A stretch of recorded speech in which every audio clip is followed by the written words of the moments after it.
Bienvenido y bienvenida a la tercera sesión del ciclo de botellines para cambiar el mundo. Sabemos que el contexto y la coyuntura política denota una baja calidad del debate y sobre todo en elecciones municipales que estamos ahora, ¿no? Y nosotras aún así creíamos que era súper importante hablar de varias materias que para nosotros son prioritarias en nuestro programa, ¿no? Tuvimos medio ambiente, la semana pasada tuvimos andalucismo y hoy aprovechábamos la visita de Miguel Urbán para poder hablar de la población pues, más oprimida a lo mejor, ¿no? La que está más abajo, que es la población migrante en Sanlúcar, y más abajo todavía las mujeres migrantes, que en Sanlúcar además hay muchas que están secuestradas como internas. El otro día Paca se encontraba en la estación de autobuses que estaba nerviosita perdida porque llevaba 4 meses que no había salido de la casa en la que estaba interna. 4 meses seguidos sin salir de una casa que encima no es la tuya, ¿no? Se nos han quedado seguramente no, seguro que se nos han quedado muchas temáticas y muchas materias por tocar en el ciclo de los botellines, pero para nosotras la población migrante era prioridad, porque cuando hablamos de inclusividad no hablamos de hacer las calles más peatonales, no hablamos de que toda la ciudadanía tenga servicios básicos, sino hablamos de inclusividad cuando hablamos de tener espacio también para la gente que no viene a invertir a San Lucas, sino que viene con una mano delante y otra detrás a buscarse la vida como lo haríamos nosotras si viviéramos en sus países, ¿no? Y bueno, yo creo que nuestro plan, nuestro programa electoral pues habla de esos colectivos, habla del colectivo de Sin Hogar en San Lucas, y yo creo que demuestra mucho cuál es la calidad política que tenemos en adelante. Ese era un tema, y aprovechando que un tema prioritario para nosotros y que también ahora mismo está candente, que es el tema de Doñana, aprovechando que Europa ya se ha pronunciado respecto al tema y que venía nuestro europarlamentario Miguel Urbán, pues no podíamos dejar de tocar ese tema, ¿no? Doñana, pues ya sabemos lo que está pasando, la están secando. Como siempre, el PSOE abre el caminito y el PP viene y remata, ¿no? Ya el PSOE abrió el camino con el gas natural, si no recuerdo mal, en el 2011, ¿no? Y además es que son cobardes, porque ellos abren el camino pero no ejecutan, claro, pero lo dejan abierto para que después llegue la derecha, ¿no? Y haga lo que quiere hacer ahora Moreno Bonilla, que es ilegalizar muchos regadíos, además en campos donde sabemos que la explotación laboral es una realidad, ¿no? Para nosotros, lo decía José Ignacio esta semana, para nosotros para adelante hay cuando se vive una situación de emergencia, hay que tomar medidas de emergencia, y para nosotras ipso facto debe ser una, que es cerrar los campos de golf, 109 campos de golf en Andalucía, y hoy mismo a través de David de la Cruz me he enterado que de 15 proyectos que hay en Cádiz que el PP va a darle como curso más rápido en los trámites administrativos, de esos 15 proyectos, 3 son nuevos campos de golf, o sea que vamos en aumento, ¿no? Y lo decía José Ignacio, 109 campos de golf para regarlo, se lleva el agua de 1 millón de personas, somos 8,5 millones de andaluces y andaluzas, ¿no? Esa sería la medida inmediata que deberíamos de tomar, pero después tenemos que pensar en cómo buscamos soluciones de manera colectiva. No puede ser que llegue, igual que pasa con el agua y con la sequía, pasa con la pesca de arrastre. No podemos esperar que dentro de 10 años en Europa y nos diga que es insostenible, porque ya sabemos que es insostenible. Poner los problemas en el centro y buscar soluciones de manera colectiva debe ser nuestra tarea a medio y largo plazo, ¿no? Y no esperar pues, a que no haya soluciones. Agradecerle a Miguel Urbán por supuestísimo que haya venido, que además viene de lejos. Agradecer como siempre a Juan Antonio y a Mari Carmen que nos dejen su casa, que además es una casa que está abierta a este tipo de debates colectivos y a muchas otras actividades artísticas. Y yo me callo y dejo a hablar Urbán y ya después debatimos. Pásale el micro. Ay, ¿verdad? Vale, me acostumbro al final esto y todo. Ya la voy a Se va a echar de menos. No creo. No te cuele. Bueno, muchas gracias Adelante Sanlúcar. La verdad es que es un placer estar aquí con vosotras. Son un montón de temas bastante diversos, aunque tengan ciertos elementos comunes, que es la insostenibilidad del capitalismo en sí mismo, ¿no? Sería el elemento común de todos ellos, pero sí que es verdad que hay como varias cuestiones en donde, por ejemplo, el tema de pesca y de Doñana, y luego si queréis vamos al tema migración para separarlo, porque sí que creo que tiene tratamiento diferente, ¿no? La pesca ya lo ha dicho, o sea, la directiva europea ya está poniendo encima de la mesa la imposibilidad del arrastre, justamente y sobre todo de la flota pesquera española, fundamentalmente, que es la mayoritaria en el tema de arrastre, ¿no? De hecho, nosotros es un tipo de pesca que ya no podemos hacer ni siquiera en lo que sería nuestra área costera, porque no hay. Nos tenemos que ir fundamentalmente a otros caladeros, caladeros en donde hay acuerdos pesqueros cuanto menos un poco legal y de respeto a los derechos humanos un poco cuestionables, ¿no?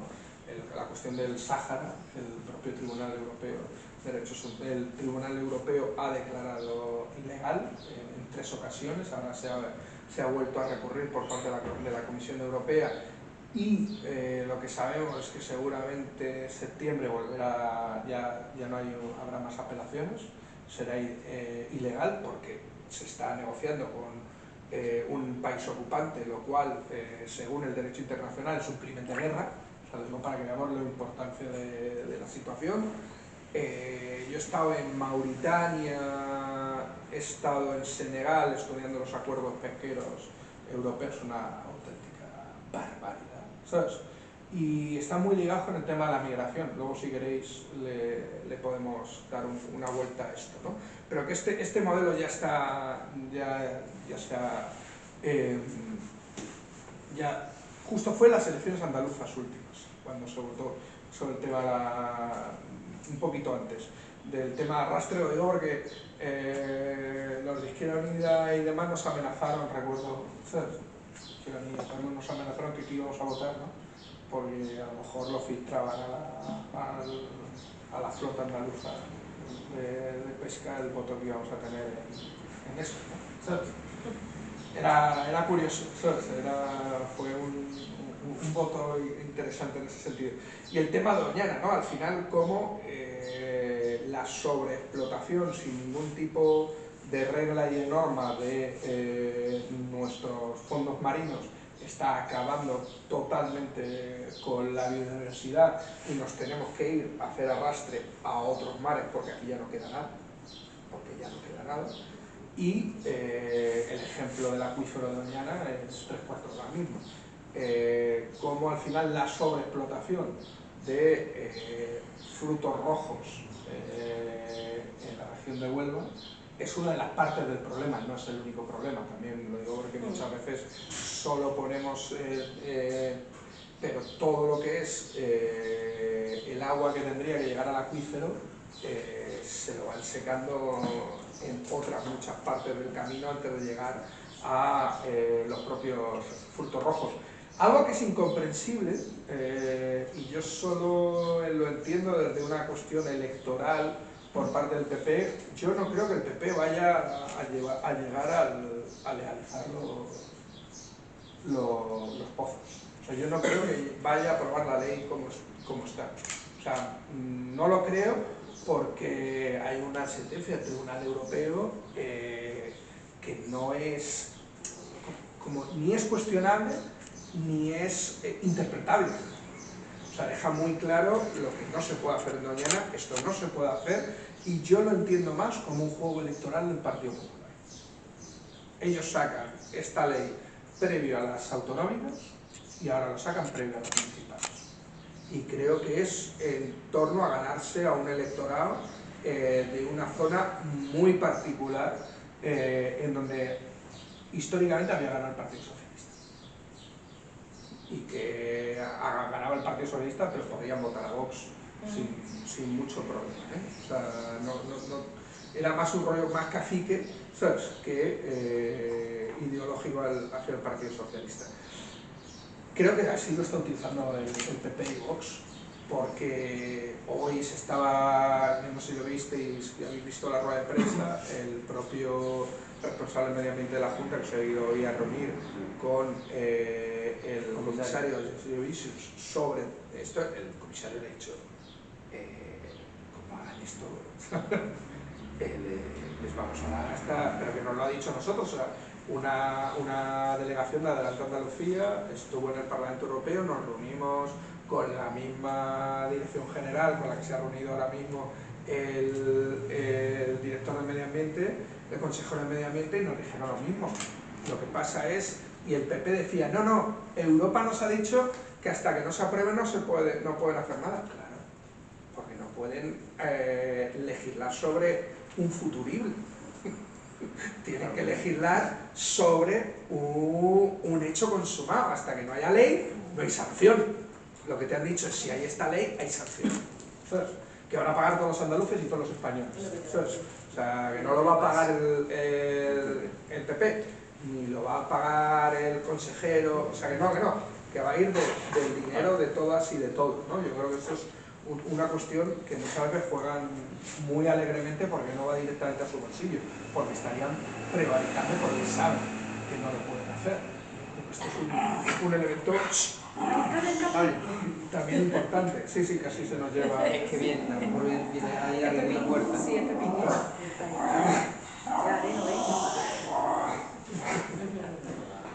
Yo creo que el ejemplo de mañana muestra la insostenibilidad del sistema, que está dispuesto a acabar no solo con una joya medioambiental andaluza, el mayor humedal de Europa y demás, sino que está incluso, por la lógica del máximo beneficio en el presente, está dispuesto a acabar con su propio negocio.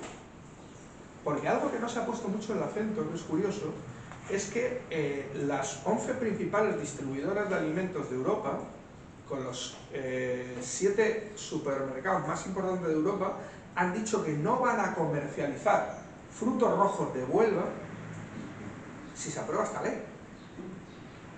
Eso sería suprimir las exportaciones, que es donde vive la mayoría de los beneficios del fruto rojo de Huelva, que es la exportación fundamentalmente a Centro Europa. Eso se perdería, porque las empresas son cada vez más sensibles también al impacto de la reputación, y entonces no quieren estar detrás de la masacre de Doñana, ¿sabes? Medioambiental. Entonces lo que han dicho es, oye, si ustedes se cargan Doñana, yo ya no vendo sus frutos rojos, que se lo vendan otros, ¿sabes? Nadie está hablando que esta ley no solo es un suicidio medioambiental, sino que es un suicidio económico para la propia región de Huelva en su conjunto, porque no solo afectaría, claro, ellos no te van a decir, no, de estas fincas sí, de otras no, sería toda la provincia de Huelva, con lo cual el impacto sobre la economía sería muy grande. Para mí es el mejor ejemplo del sinsentido del capitalismo, ¿sabes? De que por el mero hecho del cortoplacismo presentista del máximo beneficio, están dispuestos no solo a atacar al medio ambiente, que puedo entender que no les importe, aunque tenga todo un tipo de impacto futuro y demás, sino que incluso sobre su propio negocio, ¿no? Y eso es también lo que vemos justamente con la pesca de arrastre, que al final es acabar con tu propio negocio en tus generaciones venideras. Al final lo que estás haciendo es hipotecar justamente tu propio futuro por el máximo beneficio presente, ¿no? Esa irracionalidad del capitalismo tendría que tener al menos un contrapeso en las instituciones. El problema es que lo que estamos viendo es que tenemos a un pirómano de jefe de bomberos, ¿sabes? Que dice la revolución verde el señor Moreno Bonilla, y la revolución verde pues a lo mejor son los campos de golf que quiere abrir nuevos, ¿sabes? A lo mejor se refiere justamente a esto, pero vemos como al final todas las políticas que está realizando es un pirómano. Aunque hoy hay que decirlo, yo creo que José Ignacio lo habrá visto también, la rueda de prensa del consejero ha sido mucho más blandita, ¿eh? Mucho más blandita. Yo creo en el diálogo, hablando se entiende la gente, y si hay que modificar cosas, se modifican, ¿sabes? ¿No? O sea, yo creo que le han debido dar un toque gordo, ¿sabes? Para que la posición tan beligerante, además, que han intentado hacer en ese juego procesista del procés catalán malentendido, ¿no? Que tanto Ayuso empezó a jugar, ¿no? cómo está jugando ahora Moreno Bonilla de enfrentarse a Madrid, enfrentarse a Madrid entendido como gobierno del Estado, no Madrid como región, porque la propia Ayuso se enfrenta al gobierno en esa lógica de un cierto desacato y de choque que cree que le puede dar réditos electorales. Incluso en esos términos ha tenido que rebajar, yo creo, que el tema de Doñana. El problema de Doñana es que Doñana está herida de muerte, más allá de esta ley, esa es la cuestión. Y ahí es lo que venía a hacer el PSOE. Esto es culpa del Partido Socialista, que lleva gobernando Andalucía tantísimos años y que ha permitido que esto pase. Nosotros hablábamos con la gente de la UNESCO, que visitamos con Pilar González y con Teresa Rodríguez y demás, y la gente de la UNESCO te decía, si ahora tuviéramos que evaluar la situación de Doñana para dar el patrimonio de la humanidad, a lo mejor no se lo podemos dar, por la situación actual, ¿no? Esto viene de antes, el Tribunal Europeo, aunque la sentencia venga del 2001, y entonces el PSOE solo habla del PP y la gestión del PP viene de antes, la cuestión de los acuíferos viene de antes, estaba el plan justamente también gasístico, que era una barbaridad. El propio Parlamento, hicimos una visita oficial de la Comisión de Peticiones, donde hubo una serie de propuestas que cuando gobernaba el Partido Socialista en Andalucía, que no se cometieron. El plan de 1996, que ya hablaba del problema de los acuíferos, no se ha hecho y se ha seguido haciendo, y de hecho, cuando en la PNL de antes de las autonómicas, la intervención del Partido Socialista, yo creo que fue muy clara: las cosas no se hacen así. O sea, no hay que hacerlo con publicidad. Tú puedes estar permitiendo, sin legalizar, la utilización ilegal de los acuíferos, que es lo que han estado haciendo todos estos años, pero no hacían propaganda de ello, ¿no? Entonces, es la diferencia con el Partido Popular, que hace propaganda del ecocidio contra Doñana como una herramienta electoral, ¿no? Yo creo que sería la gran diferencia de política de lo que verdaderamente estamos viendo. Y esa incongruencia del sistema capitalista, del beneficio presentista, del máximo beneficio en el presente, lo estamos viendo también de una forma muy clara en el tema de la pesca de arrastre y los impactos subsidiarios que eso tiene. Yo estudio muy bien el caso de Senegal, que además es un país que en los últimos años es un país donde ha habido una fuerte migración senegalesa tanto al Estado español como a Europa. De hecho, es muy curioso, ya que hablamos de flotas pesqueras. La flota pesquera más importante, es la vasca, luego creo que es la gallega y la tercera sería la andaluza. La vasca ahora mismo no podría salir a faenar sin senegaleses. O sea, el 80% de los marineros de la flota pesquera vasca son senegaleses.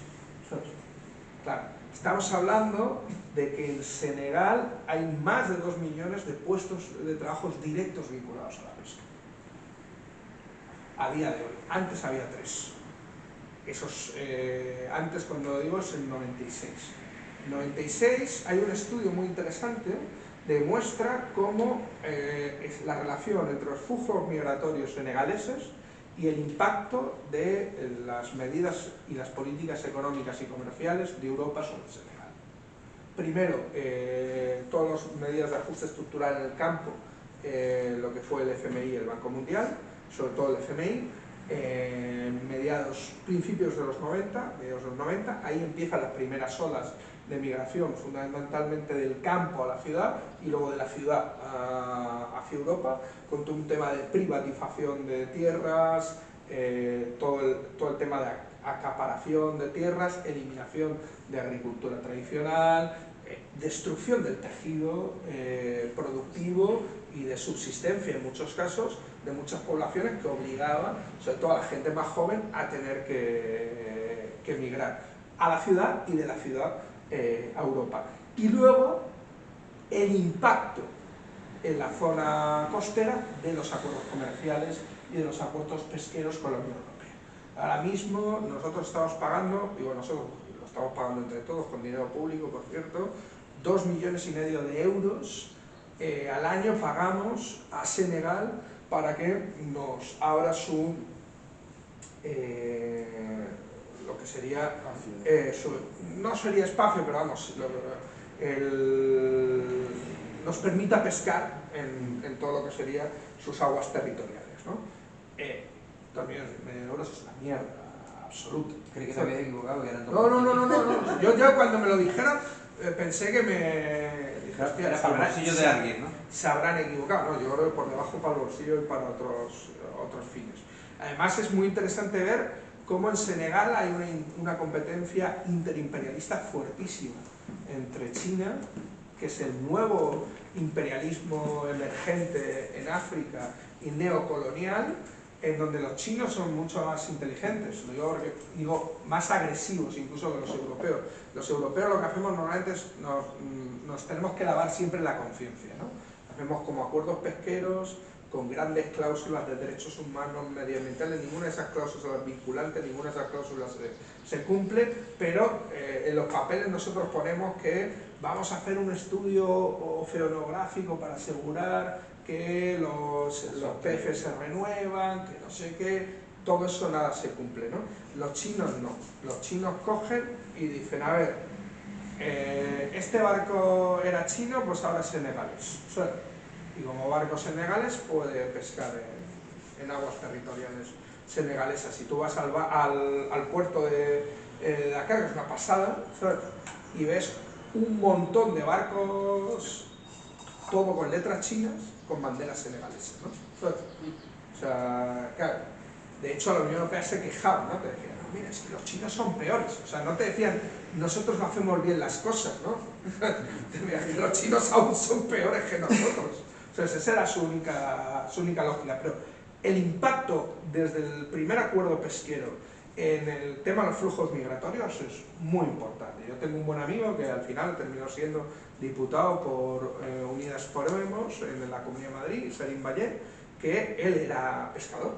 De hecho yo estaba en kayak en su pueblo y estaba con él en Senegal. Yo le conocía de la Asamblea Sin Papeles y del sindicato de manteros y demás, ¿no? Y él era un pescador normal, y dice, yo no estaba ni politizado, yo no estaba en nada, yo era un pescador y de repente dejó de haber peces. Y lo único que veíamos eran unos barcos inmensos, ¿sabes? Que se llevaban todo. Y yo ya hubo un momento en que ante la desesperación de no haber peces, cogí la barca y con 5 más de mi tripulación, porque era la capital, a Canarias. Y yo terminé en un CIE. Terminé en un CIE, de un CIE pasé a Madrid, en Madrid estuve sin papeles, me tuve que ganar la vida vendiendo CDs en las calles, ¿no? ¿Sabes? O sea, te cuenta como toda la historia, ¿no? Y de hecho cuando él vuelve a Senegal intenta explicar que lo suyo no es una historia de éxito. Porque claro, para muchos senegalés, claro, es como el sueño americano hecho realidad, ¿no? ¿Sabes? Un pescador, entre comillas, de un pueblo desconocido, se coge su barca y termina siendo nacionalidad española y además diputado, ¿no? ¿Sabes? ¿Qué más puedes esperar, ¿no? ¿Sabes? Entonces él con la gente joven cuando hablaba, yo creo que era muy interesante el contar todo lo que suponía, cuánta gente se había quedado en el camino, que lo suyo era algo totalmente excepcional, era la regla que confirmaba, ¿sabes? La excepción que confirmaba la regla, ¿no? ¿Sabes? Yo creo que es muy interesante ver el expolio económico, el expolio comercial, el expolio pesquero, para entender muchos de los flujos migratorios que son un boomerang de las propias políticas económicas, comerciales que realizamos con África. Verlo en la vida de una persona es mucho más, porque no son números, no son cosas que te cuentan, sino que es una experiencia vital. Tenemos muchas, porque la mayoría de la gente del sindicato de manteros, la mayoría son senegaleses, o sea que te cuentan Malik, que es el portavoz, te puede contar también ¿no? otra historia. Sí, aquí casi todos son senegaleses. Sí, por eso. ¿Sabes? Y además... marroquí y saharaui, es una comunidad amplia. Y suelen encontrar, los senegaleses suelen ir sobre todo a zona, depende de dónde vengan, si vienen de zona costera suelen ir a zona costera. O sea, ellos intentan buscarse la vida en el mar. Ellos tienen una fuerte tradición pesquera y demás, vuelvo a repetir, eran 3 millones de trabajadores directos, ahora son 2 millones, un poco menos. Mirar, claro, qué pasa con ese millón que han tenido de trabajo directo, que no es indirecto, ¿no? ¿Sabes?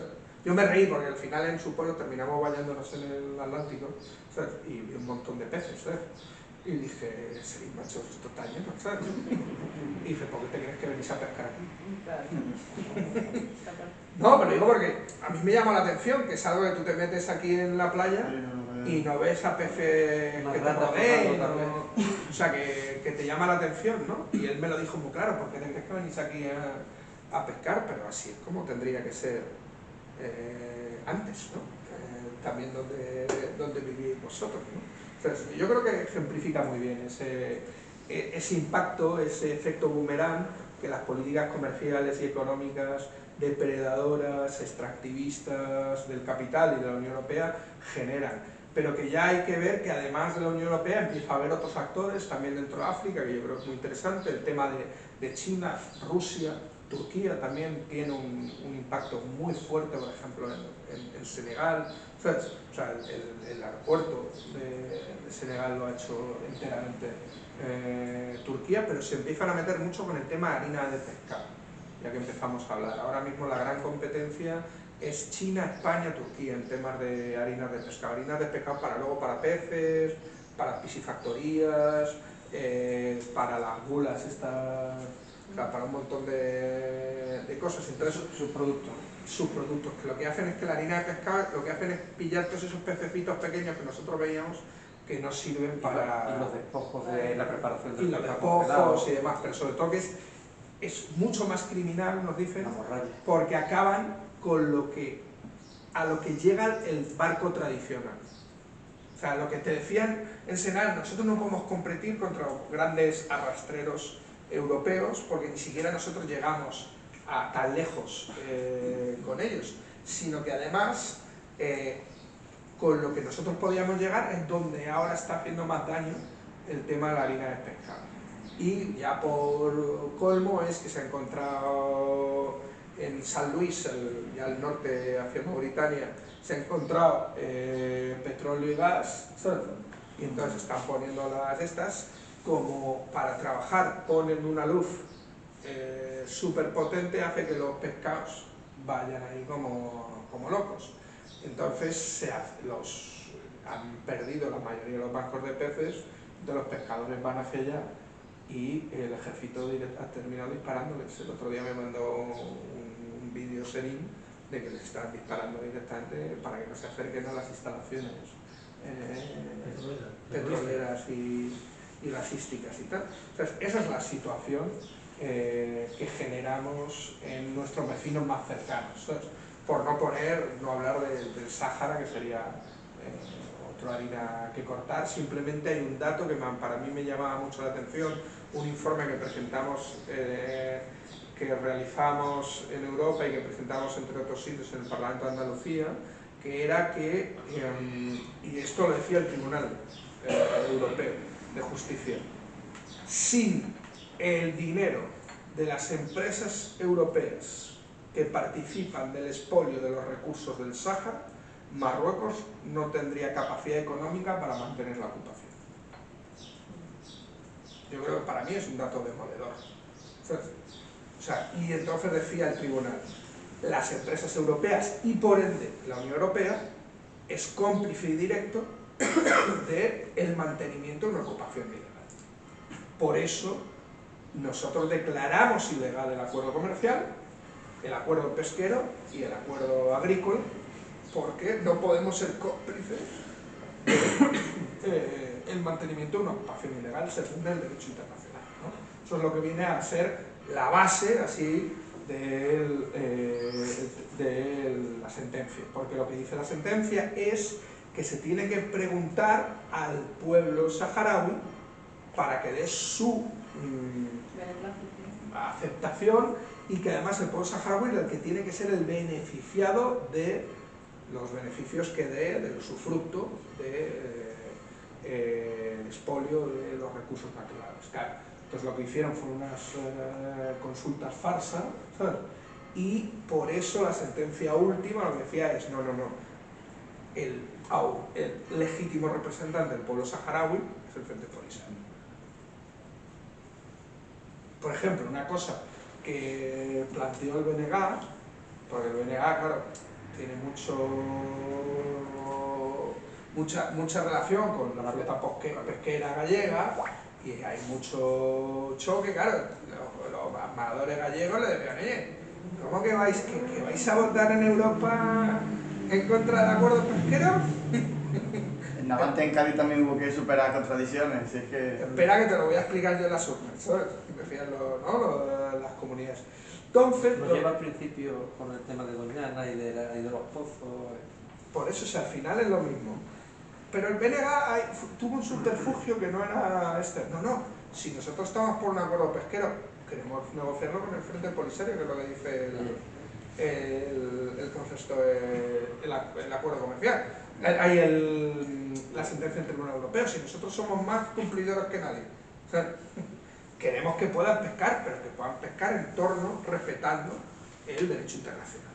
O sea, y llegando a un acuerdo con el legítimo representante de donde están ustedes haciendo su fruto, ¿no?, de los bancos pesqueros del Sáhara, que son de los más importantes del mundo, ¿no? Entonces, yo creo que estas cosas se pueden utilizar a la hora también de cuando, porque es verdad que la flota andaluza tiene también un peso muy importante justamente en el Sáhara.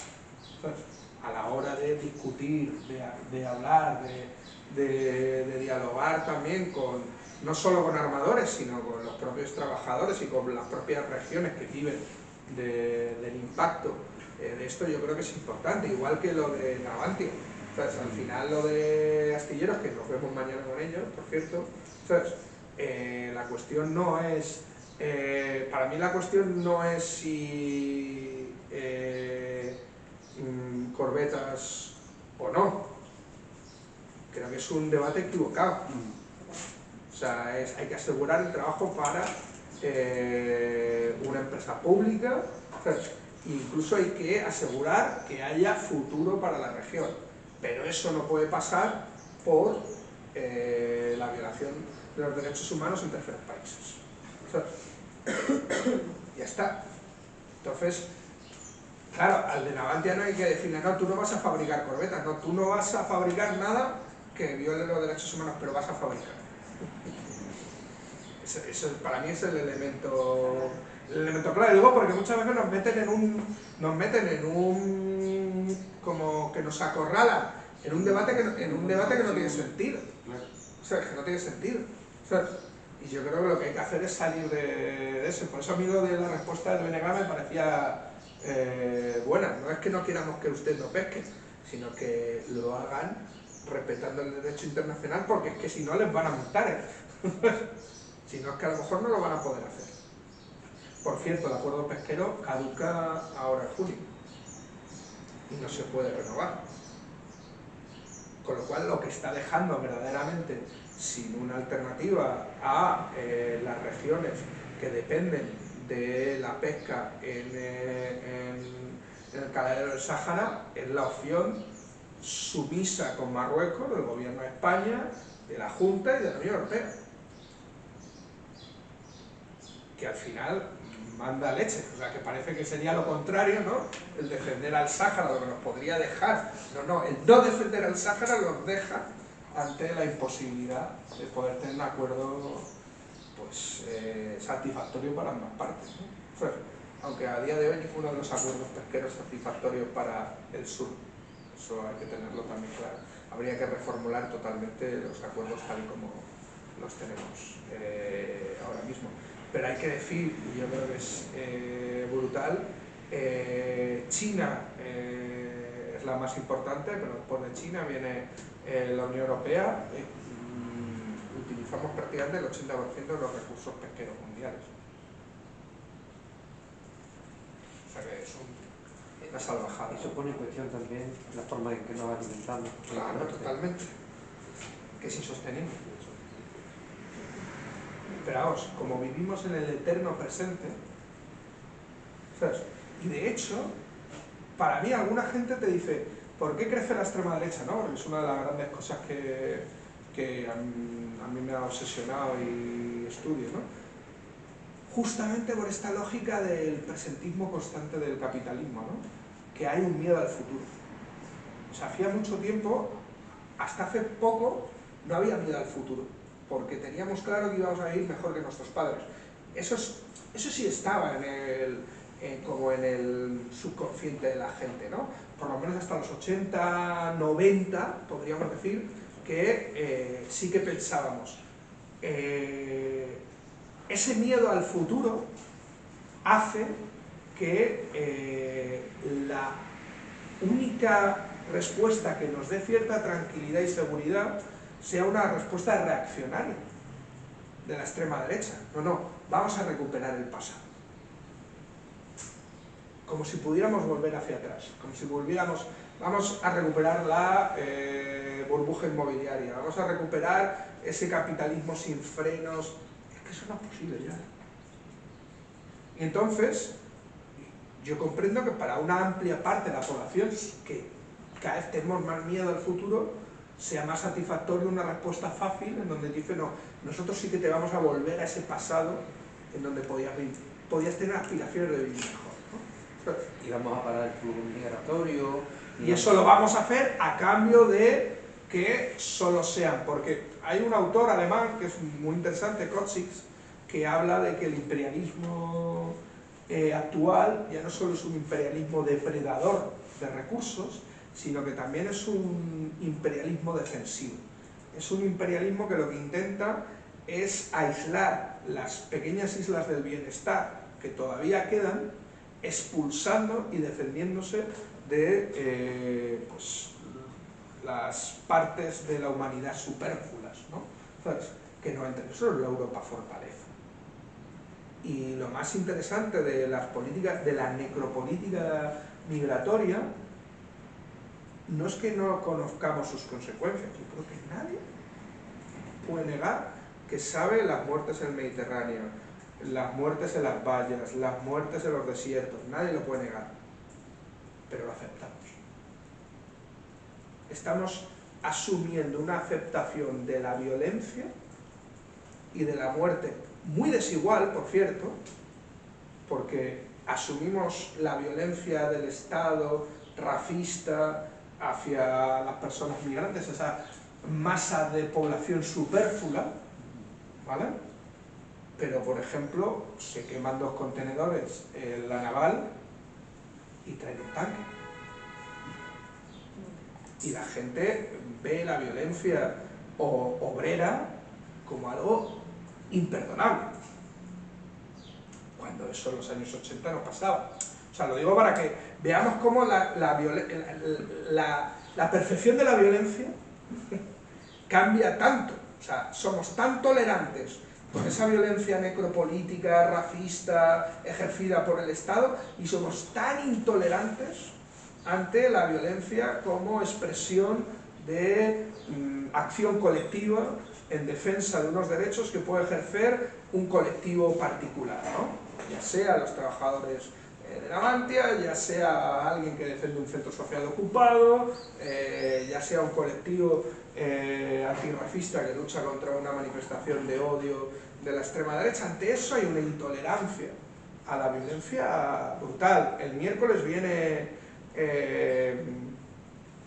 Olivier Besancenot, el portavoz del nuevo partido anticapitalista, y yo creo que es muy interesante poder dialogar con él, porque por ejemplo en Francia hay prácticas que aquí serían consideradas terrorismo. ¿Tiene una realidad más bien española ese hecho o hay que verlo por el pero el País Vasco incluso, que tiene una tradición también? Es general, ¿eh? O sea, de hecho nosotros acabamos de sacar un informe muy interesante sobre la criminalización del derecho a la protesta a nivel internacional. Pero en Francia creo que es capaz de construir hegemonía, incluso ha sobrepasado el límite de la aceptabilidad por, no sé, como un... Acaban de ilegalizar a una de las principales plataformas ecologistas por la movilización que ha habido contra la acaparación de agua por parte de las macrogranjas en balsas en el centro de esto, y ha sido legalizada. O sea, la agresividad y violencia del Estado francés ahora mismo es brutal. Con los chalecos amarillos, más de 70 personas fueron amputadas ocularmente. Lo digo porque es una barbaridad muy fuerte. Hay que ver que los franceses no tienen pelotas de goma, que esa amputación normalmente suele ser con escopetas de gas, ¿sabes? Con lo cual esas escopetas de gas te las están tirando a la cara, porque no te dan. A mí me ha dado en Centro Europa una de estas porque hay otras que tiran y que de repente explotan en el aire, te tiran como varias capsulitas de gas, y a mí me dio aquí en la cara, me hizo una herida y tal, me lo puso rojo, me hizo sangre, pero no me amputó. Para que te amputen te tienen que disparar directamente, con lo cual hay una premeditación. Por ejemplo, cuando las protestas chilenas, allí no usan tampoco pelotas, ahí con la amputación ocular, 1200 casos de amputación ocular era con balines, con los cartuchos de caza. Los plumillos estos. Sí, pero que va un cartucho con entonces disparaban de cuerpo para arriba. Y entonces había algún... No mata, pero te... Eso es, pero te deja ciego. Por ejemplo, Campillán, que es un caso muy conocido, que es una senadora de los movimientos sociales, está amputada ocularmente de los dos ojos, la dejaron ciega. La dejaron, ella en los 2000 la dejaron ciega de un ojo, y ahora en las manifestaciones últimas la dejaron ciega de los dos ojos. ¿Sabes? En la violencia en ese sentido, en el sur global es brutal, por eso digo que lo de España, la gran diferencia es cómo cada vez la población acepta más esa violencia. Eso para mí es lo más dramático, porque en Chile hemos pasado de unas movilizaciones que hicieron un cambio de paradigma, permitieron una victoria electoral del Frente Amplio con el Partido Comunista y demás, y ahora vemos que Boric está aplicando medidas que podría estar aplicando Piñera en temas migratorios.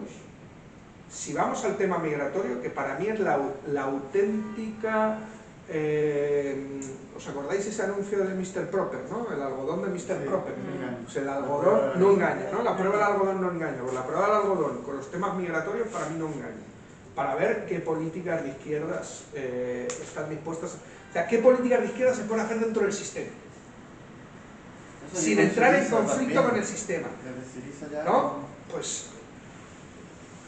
Pedro Sánchez, miremos lo que ha hecho el gobierno más progresista de la historia en temas migratorios, Y entonces nos podemos decir, no, es que es Marlaska, ¿no? Le podemos echar toda la culpa a Marlaska. Coño, porque nadie se ha plantado en el Consejo de Ministros y ha dicho, oye, o Marlaska nosotros, ¿no? El problema no es Marlaska, pero claro, cuando va Sánchez a hablar con Meloni, una neofascista, además que ha dicho que comparte muchas cosas. Meloni no, dice, nuestra sintonía es grande en temas migratorios. 3 días después de que el bocazas de Sánchez dijera eso, Meloni aprueba algo que nunca se había aprobado en Italia, que es el estado de emergencia por estrés migratorio. Nunca había habido menos, en los últimos 10 años, menos llegadas de migrantes a Italia, Con lo cual no es una decisión tomada como motivada por números, sino motivada por una cuestión puramente de campaña electoral, porque Meloni, como la política económica tiene que hacer lo mismo que hacía Draghi, la política geopolítica en torno a la guerra de Ucrania tiene que hacer lo mismo que hacía Draghi, la única forma de diferenciarse de Draghi es ser más racista que Draghi. Está. O sea, es la única, pero es que es la única. Lo único que puede hacer es ilegalizar Peppa Pig, que es lo que quiere, o sea, cargarse los dibujos de Peppa Pig y tal, y el tema de la homosexualidad y tal, y la cuestión de los migrantes. Pero Sánchez, yo estoy de acuerdo con Sánchez. Yo no creo que tenga una política muy distinta a la que tiene Meloni. Para mí son dos caras de una misma política migratoria, de una misma necropolítica migratoria. La gran diferencia es que Sánchez no hace de eso una campaña electoral, lo hace sin anunciarlo. El contexto ideológico de Meloni le permite ir más deprisa, pero es la voluntad europea. Más que ir más deprisa, a Meloni le interesa hacer propaganda, de hecho, a Sánchez no. Claro, Yo creo que es la Porque diferencia. el caladero de Vox A ella le- es distinto. Porque uno vende que de izquierda. Sí, otra pero a de Sánchez, derecha, vamos, fijaros. pero a Sánchez hay algo muy peligroso de la declaración de Sánchez, porque yo creo que Sánchez no es gilipollas. Cuando Sánchez va y dice con Meloni que todo el mundo asocia con Vox, la mayoría del votante asocia a Meloni con Vox porque ha venido aquí a hacer campaña. Tú vas y te haces una foto con Meloni y dices, nuestra política migratoria es más o menos lo mismo, tú estás mandando también un mensaje al electorado.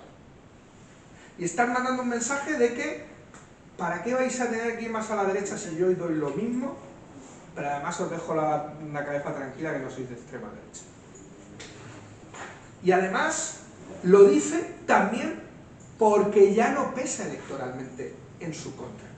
Sí que le puede evitar fuga de votos hacia la derecha, por el tema migratorio, que fue la principal fuga de votos en las primeras elecciones donde emergió Vox en Andalucía, aunque hablara de Cataluña y tal, la principal motivación de voto de los andaluces, según los estudios sociológicos, en el 2018, final del 2018, fue el tema migratorio. Por lo menos los núcleos grandes como Almería es que... Tema migratorio, pero a nivel general fue tema migratorio. El segundo, el antifeminista. Solo en quinto lugar aparecía Cataluña. Lo digo para que, porque muchas veces lo hemos visto como, no, Cataluña, no.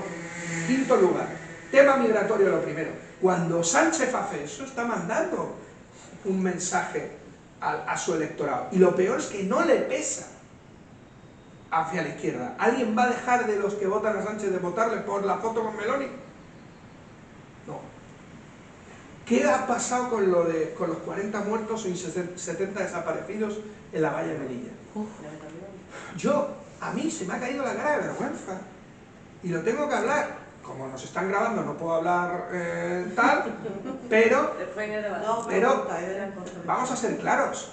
Yo he hablado con partidos políticos o con representantes de partidos políticos en el gobierno y que sustentan su mayoría parlamentaria, con lo cual no está en el gobierno, pero la sustentan, y les he dicho, vamos a hacer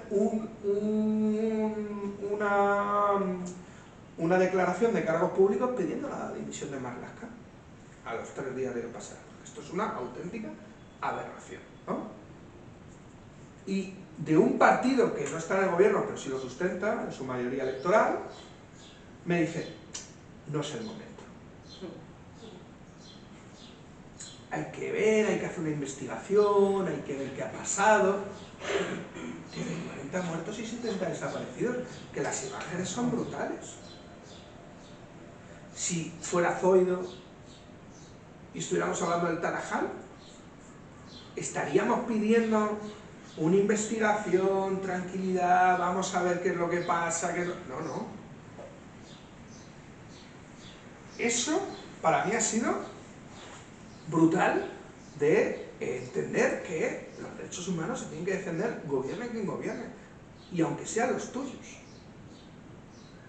Por ejemplo, nosotros tuvimos un debate fuerte dentro de Anticapi con el tema de las corbetas, ¿no?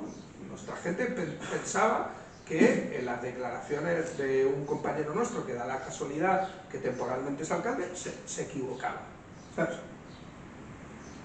Anticapi sacó un comunicado contra las corbetas de Cádiz porque como colectivo pensábamos que una persona tiene todo el derecho a equivocarse, pero que es su posición, no la de un colectivo. ¿Sabes? Creo que el tener también la posibilidad de tener independencia, incluso de las instituciones y del gobierno por parte de las organizaciones de izquierda, es muy importante. Creo que Unidas Podemos se podría haber cobrado la cabeza de Marlaska. pero a lo mejor hubiera caído Irene Montero. Claro que sí.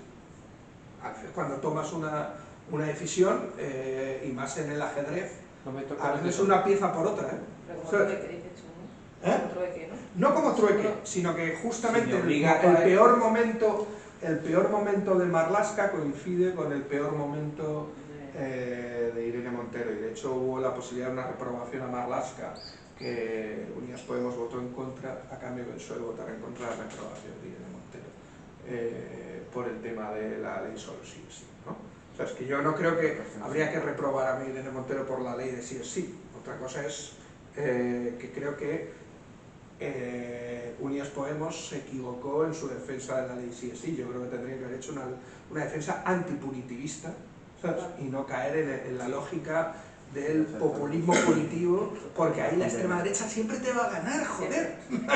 Claro, o sea, porque cuando tú digas 10, ellos van a decir 15, y cuando tú digas 20, pero si tú pones el énfasis en el tema de cambiar la ley, para que la ley impida que haya víctimas, o sea, cómo trabajamos el tema de las víctimas, cómo trabajamos el tema punitivo y demás, puedes dar por lo menos una batalla ideológica, que aunque pierdas, porque es muy posible que no la ganes ahora mismo, estás abriendo camino para avanzar. Hacer lo contrario es retroceder y perder espacio político. Y eso con el tema de la migración es brutal. Con el tema de la migración, ahora mismo el conjunto de la izquierda a nivel internacional está totalmente desnortado. Boric está poniendo, ha llevado al ejército al norte de Chile, está haciendo una nueva ley migratoria, está hablando de expulsar a más migrantes, tiene al ejército controlando las fronteras, algo que no se había atrevido Piñera. Y lo está haciendo la izquierda. Yo estuve en Santiago en el 2016 y el problema fundamental de la gente que te comentaba en la calle es los peruanos, estos que nos invaden, Sí, sí. que había ahí una conciencia Claro. antimigratoria. Y Katz, el candidato al que derrota Boric, lleva en el programa electoral lo que está haciendo Boric. Quien no lo llevaba era Boric. Solidaridad, sino hablar de derechos. Yo no, ay, pobrecitos, no, es que tenemos que hablar de derechos, y tenemos que hablar de que yo estoy haciendo esto no porque soy muy solidario, soy muy bueno y soy superior a ti moralmente, porque tal, no, estoy haciendo esto porque cuando acaben contigo venga por mí.